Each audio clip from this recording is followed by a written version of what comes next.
আওয়ামী লীগের বর্তমান পরিণতি দেখে খুব মন খারাপ সাবেক রাষ্ট্রপতি আব্দুল হামিদের। তিনি কাছের মানুষদের কাছে প্রায় বলেন, গত 16 বছরে আমাদের অনেক ভুল ছিল, তা না হলে এমনটা কেন হলো?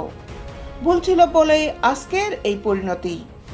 আজকের অবস্থা হয়তো আমাদের ভুলেরই শাস্তি। তিনি আরও আক্ষেপ করে বলেন, 2012 সালে যখন স্পিকার ছিলাম তখনই বলেছি, সরকার স্বৈরাচারী হলে জনগণ বেশি দিন সায় দেবে না। বর্তমানে কার্যত নিষিদ্ধ দল আওয়ামী লীগকে আগামী দিনে রাজনীতি করতে হলে তাদের অতীতের ভুল শোধরাতে হবে বলেও মনে করেন দলটির শাসনামলে টানা 10 বছর রাষ্ট্রপতির দায়িত্ব পালন করা আব্দুল হামিদ।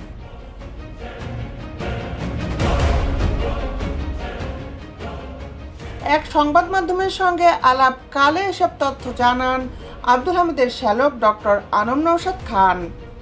গত 7 মে রাতে চিকিৎসার জন্য থাইল্যান্ডে যাওয়ার সময় তিনি সাবেক রাষ্ট্রপতির সঙ্গেই ছিলেন। প্রায় 1 মাস পর রবিবার গভীর রাতে থাই এয়ারওয়েজের টিজি 399 ফ্লাইটে তারা ফিরেছেন একই সঙ্গে। 82 বছর বয়সী অসুস্থ ভগ্নিপতিকে কাছে থেকে দেখাশোনা করছেন নওশাদ খান। নওশাদ খান জানান, সাবেক রাষ্ট্রপতি পুরোপুরি পারিবারিক আবহেই আছেন। রাজনৈতিক কোনো যোগাযোগ এখন আর নেই। এটাও বলছে যে আমি নামাজ টামাজ তো পড়ি নাই, রোজা টোজা করি নাই, আমার নওশাদ কি হবে? আমি যে সেই ধরনের শারীরিক অবস্থাও তার নেই বলে জানান তার শ্যালক নওশাদ খান। 5 আগস্টের পর ক্ষমতাচ্যুত সাবেক প্রধানমন্ত্রী শেখ হাসিনার সঙ্গে কোনো যোগাযোগ হয়নি সাবেক রাষ্ট্রপতি আব্দুল হামিদের। তার নিজের বা শেখ হাসিনার কোনো পক্ষ থেকেও কোনো ধরনের যোগাযোগের চেষ্টাও করা হয়নি। যেসব বিষয় তার পছন্দ হতো না, সেসব বিষয়ে সাবেক প্রধানমন্ত্রী শেখ হাসিনাকেও মাঝে মধ্যে বলতেন। এই বিষয়ে তার শ্যালক নওশাদ খান বলেন, তিনি প্রায় বলেন, আমি একমাত্র যে অনেক কথাই বলতাম, এজন্য অনেকে আমাকে পছন্দও করতো না।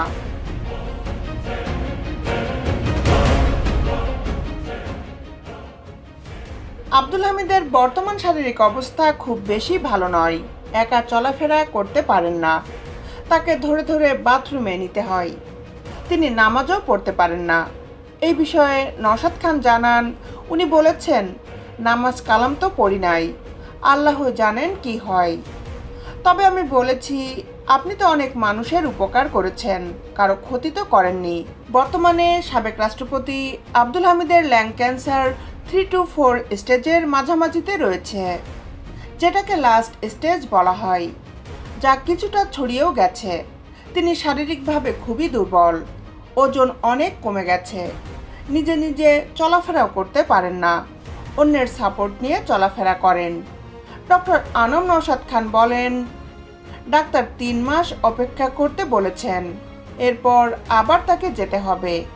তার বিদেশ যাত্রা নিয়ে দেশে নানা ধরনের আলোচনা চললেও তিনি নিজে দেশে ফেরার বিষয়ে অনড় ছিলেন। তবে সাবেক রাষ্ট্রপতি চলাফেরা করতে না পারলেও এখনো দেশ ও রাজনীতির খোঁজখবর রাখার চেষ্টা করেন সবসময়। নিয়মিত পত্রিকা পড়েন, মাঝে মধ্যে টেলিভিশন দেখেন সাবেক এই রাষ্ট্রপতি।